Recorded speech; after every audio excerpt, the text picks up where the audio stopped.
Dear students, कल हमने राजपूत नीति के कारण पढ़े थे कि अकबर की राजपूत नीति जो अकबर ने अपनाई उसके कारण क्या थे।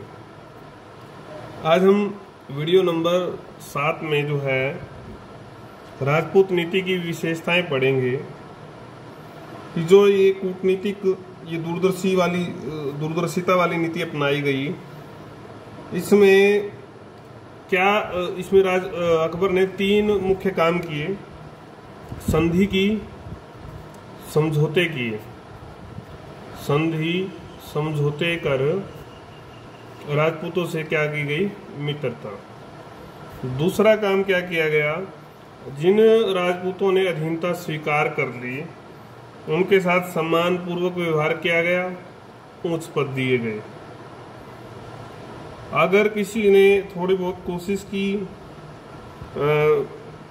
युद्ध की या मतलब त्यागने की अधीनता, तो उसको दबा दिया गया। फिर उससे जब उसने क्षमा मांग ली तो उसको क्षमा भी कर दिया गया और अधीनता स्वीकार करा ली। तीसरा जो था कि जो शत्रु ही समझते थे, मानते ही नहीं थे, तो उनके लिए क्या रणनीति थी कि ऐसे शासकों को नष्ट कर दें, नष्ट करके जो है साम्राज्य में सम्मिलित कर लिया जाए। ये 3 जो है नीतियां मुख्य रूप से अपनाई गई। 3 मतलब काम जो है, 3 टैक्ट्स कह सकते हैं, टेक्निक कह सकते हैं हम, इन्होंने ली। अब हम बात करते हैं कि किस किस तरह से राजपूत नीति इनकी चली, किस तरह से इसका बहाव रहा। तो उसमें पहला जो काम किया था वो था वैवाहिक संबंध। तो राजपूतों का दिल जीत लिया, विवाह करके भी हमारे से जो है संबंध बनाए गए, खून के संबंध बनाए गए। उसके लिए जो जोधाबाई से जो विवाह हुआ वो एक सामान्य विवाह नहीं था, उसके मतलब बहुत दूरगामी जो है परिणाम निकले। आपको पता ही है कि कैसे कई पीढ़ियों तक, 4-5 पीढ़ियों तक जो है राजपूतों की जो सेवाएं हैं वो अकबर को इस विवाह के कारण से मिलती रही। नए युग का आगमन हुआ। इस विवाह से ही सलीम जो जहांगीर आगे जो सम्राट बने वो भी इसी विवाह के परिणाम थे। 4 पीढ़ियों तक सेवा मिली। और इस विवाह का अनुसरण और जो राजा थे जो हमने पहले पढ़ चुके हैं, हम आपको ध्यान होगा, बीकानेर और जैसलमेर के, उन्होंने भी अपनी पुत्रियों के विवाह जो है अकबर से कर दिए थे। इनको याद रखना आपका काम है, हम पहले भी पढ़ आए हैं। ये आगे चलकर आपको पता है कि 1585 में जो है सलीम जो जहांगीर का विवाह भी जो है वो भगवान दास जो थे, भगवान दास राजपूत थे, उनकी पुत्री थी मानबाई, उनसे हुआ था।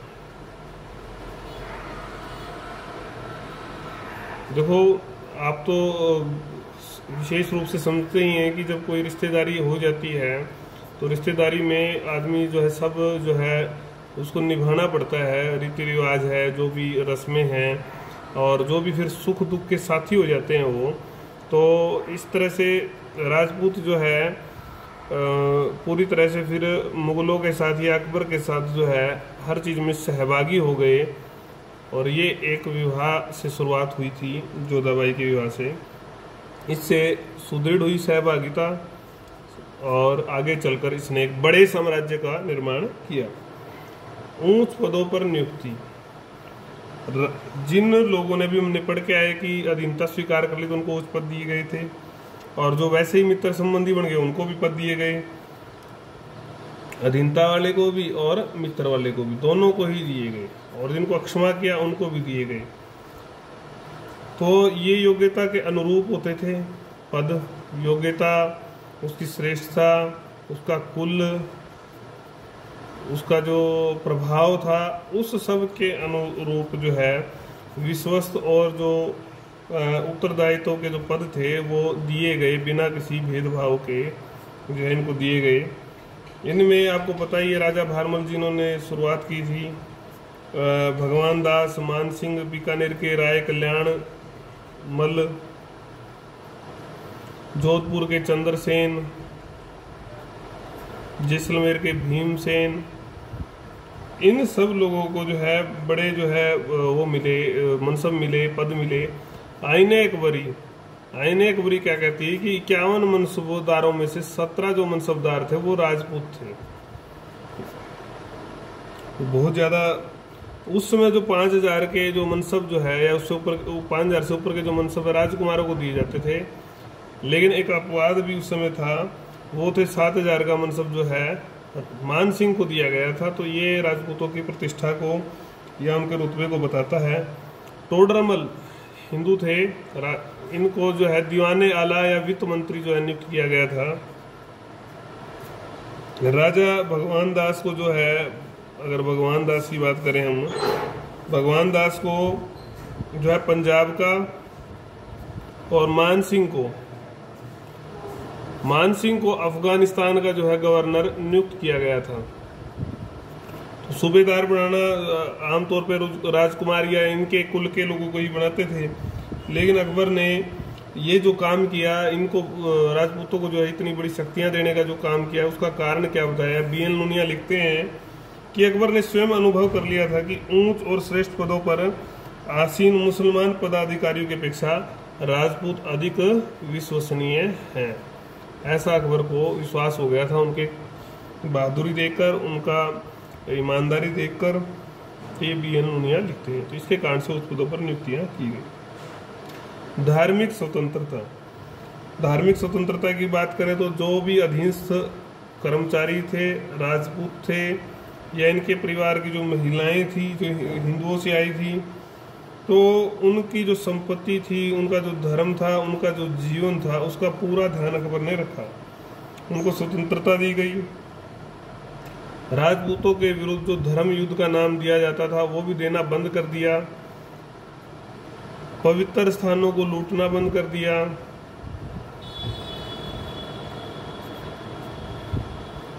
और आपको पता ही है कि 1563 में इन्होंने जजिया जो है, 1563 में कीरतकर और 1564 में जजिया कौन सा कर होता था, जो आपसे हिंदू होने के नाते या अन्य धर्म, मुस्लिम धर्म के अलावा जो भी होगा तो उससे जो कर लिया जाता था जजिया कर बोलते थे, एक धार्मिक कर था, ये भी हटा दिया गया था। और जो राजपूत रानी थी या जो भी दरबारी कर्मचारी थे हिंदू, तो उनको जैसी भी उनकी पूजा अर्चना थी, उनके पद्धति थी पूजा पाठ की, उसकी स्वतंत्रता थी। अकबर स्वयं भी तिलक लगाता था, सूर्य की पूजा करता था, और जो त्योहार होते थे उनमें शामिल होता था, बड़ी धूमधाम से वो मनाए जाते थे। तो इन सब कार्यों का जो है हिंदुओं पर जो है गहरा प्रभाव पड़ा, क्योंकि पहले वाले शासक जो थे वो अत्याचारी थे, वो तंग करते थे, लेकिन अब लोग अकबर को दिल से पसंद करने लगे थे इन कुछ कारणों से। आंतरिक स्वतंत्रता की बात करते हैं तो बहुत सारे राजपूत जो राज्य थे उन्होंने अधीनता मान ली थी। अधीनता मान ली तो अकबर ने क्या किया कि अधीनता मान ली और कर जो है वो देते थे। अकबर ने कहा कि भी तुम अपना जो राज्य है अपनी मर्जी से चलाओ, जैसे मर्जी चलाओ, कर दो समय पर, उपहार भी वो देते थे और अधीनता मानते थे। तो अकबर ने भी उनके मामलों में कोई दखल नहीं दिया। अपने अपने क्षेत्रों का प्रशासन वो स्वयं चलाते थे, कोई हस्तक्षेप नहीं था।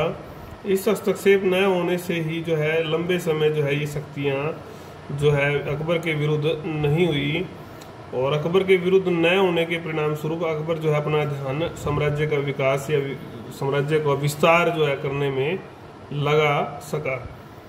अगर अकबर इनके मामलों में अधिक छेड़छाड़ करता तो ये लोग जो है परेशान करते। तो कुल मिलाकर ये आंतरिक मामलों में पूर्ण स्वतंत्र थे, और इस नीति का अकबर को बहुत लाभ भी मिला। अब हम बात करेंगे सामाजिक सुधारों की। सामाजिक सुधारों में जो सबसे प्रमुख काम था अकबर का वो था सती प्रथा को प्रतिबंध करना। उसका मानना था किसी भी स्त्री को उसकी इच्छा के विरुद्ध सती ना किया जाए, इच्छा के विरुद्ध, क्योंकि ये प्रथा जोरों पर प्रचलित थी। चली तो ये इसलिए सती प्रथा एक प्रकार से जौहर, मेरा व्यक्तिगत मानना है कि जो जौहर परंपरा थी उसी ने जो है शायद ये जो है आगे रूप लिया हो। वहाँ की उस समय की जो परिस्थितियाँ थी उसके कारण से धीरे धीरे इसका विकृत रूप होता गया और समाज ने इसको गलत दिशा दे दी और आज हम इसका कलंक जो है ढो रहे हैं आज भी। तो एक ऊपर था जोरों पर प्रचलित थी, जबरदस्ती नहीं की जाएगी, अकबर ने ऐसा आदेश दिया, क्योंकि सैकड़ों स्त्रियां जो है प्रतिवर्ष ऐसे ही जला दी जाती थी। कन्यावध, बाल विवाह, इन चीज़ों पर प्रतिबंध लगाया गया। अकबर ने तय कर दी 16 वर्ष आयु जो है लड़कों के लिए और 14 वर्ष की जो आयु है लड़की के विवाह के लिए। विधवा विवाह का भी जो है अकबर ने समर्थन किया।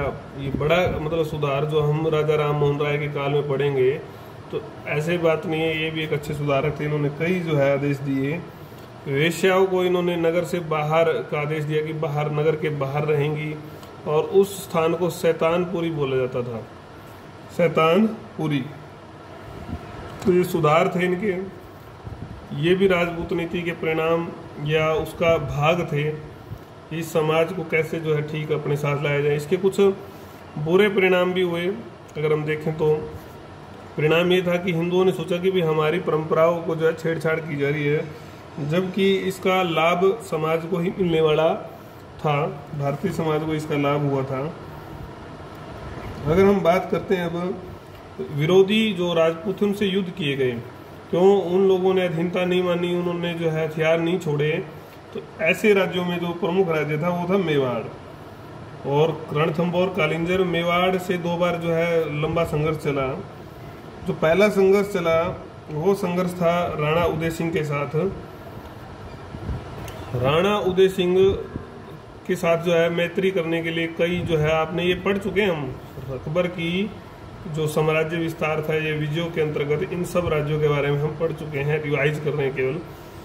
उदय सिंह के पास कई जो है दूत मंडली भेजी। जब वो नहीं माना तो आखिर में तय हुआ कि जो है युद्ध किया जाए। जब अकबर ने युद्ध के आदेश दे दिए तो ये अपनी मंडली से, अपने मंत्रियों से परामर्श कर सुरक्षित पहाड़ियों में चले गए थे उदय सिंह। पहाड़ियों में चले जाने पर जो है वहाँ की जो कमान है, आपको याद होगा, जयमल और फत्ता ने संभाली थी। जयमल और फत्ता ने दुर्ग की रक्षा के लिए चित्तौड़ का जो दुर्ग था काफ़ी काम किया। मुगलों ने घेरा डाला, आखिर में जो है ये दोनों वीरगति को प्राप्त हुए। चित्तौड़ के दुर्ग पर अधिकार कर लिया गया, हजारों लोगों को इसमें मारा गया, वीरगति प्राप्त हुई। इसी तरह से जो है फिर रणथंभौर का जो दुर्ग है हम बात करें तो यहाँ सुरजन राय हांडा थे, ये भी घेरा लंबा चला था। सुरजन राय हांडा घेरा डाल दिया, सुरंगें बनाई, आपको पता ही है वही तोपों की गोलाबारी होगी। तो जो ये 1.5 महीना घेरा चला, कड़ा विरोध किया, जारी रखा। आखिर में जब उसको देखा कि भाई ये तो बात नहीं बनने वाली, तो 18 मार्च को उसने 18 मार्च 1569 को सरेंडर कर दिया, अधीनता स्वीकार कर ली और इसको गढ़ करंगा का जो है किलेदार बनाया गया था। बाद में ये चुनार के गवर्नर भी बने थे। तो इनके हथियार इस तरह से गिरवाए गए। फिर इसके बाद जो नया निशाना था वो था कालिंजर। ये मजनू के अधीन जो है, मजनू के अधीन एक शक्तिशाली सेना इस पर आक्रमण के लिए भेजी। यहाँ जो रामचंद्र, राजा रामचंद्र थे, ये काफ़ी डरे हुए थे कि इन मेवाड़ और रणथंभौर के साथ जो हुआ, तो भयभीत होकर उन्होंने जो है बिना लड़े ही अधीनता जो है स्वीकार कर ली और आखिर में इसको इलाहाबाद के निकट एक जागीर दे दी गई और इसके इस राज्य को जो है अकबर के साम्राज्य में सम्मिलित कर लिया गया। इस तरह से कालिंजर का पतन हुआ। और फिर राणा उदय सिंह के बाद राणा प्रताप आए थे। राणा प्रताप के साथ हल्दी घाटी का युद्ध आपको याद होगा, चेतक याद होगा। तो ये मानसिंह और आसफ खां को जो है नेतृत्व में सेना भेजी गई थी लड़ने के लिए। राणा बड़ी वीरता से लड़े थे। आखिर में जब उनको विजय नहीं दिखी तो वो वहाँ से पहाड़ियों की जो गोगुंदा पर्वत था उसको छोड़कर सुरक्षित स्थान पर चले गए थे ये भी। लेकिन इन्होंने आखिरी तक जो है अधीनता स्वीकार नहीं की, इनकार कर दिया। और इनका जो पुत्र थे अमर सिंह, 1597 में इनकी मृत्यु के बाद जो शासक बने, इन्होंने भी इनकार ही कर दिया था कि मैं अधीनता स्वीकार नहीं करूँगा। कुल मिलाकर मार से, प्यार से, संधि से, समझौते से, छल से, कपट से, जैसे भी जो है इन्होंने साम्राज्य को बढ़ाया गया तो बढ़ाया। और उस ये सारा जो है राजपूत नीति का जो है विशेषताएं थी। अब हम अगर इसी पार्ट में अगर हम पढ़ते हैं राजपूत नीति के परिणाम, तो इन सारे का जो है परिणाम क्या हुआ, इसका लाभ भी हुआ कुल मिलाकर मुगल साम्राज्य को राजपूत नीति का, तो उसके बारे में हम अगली जो वीडियोस में पढ़ेंगे।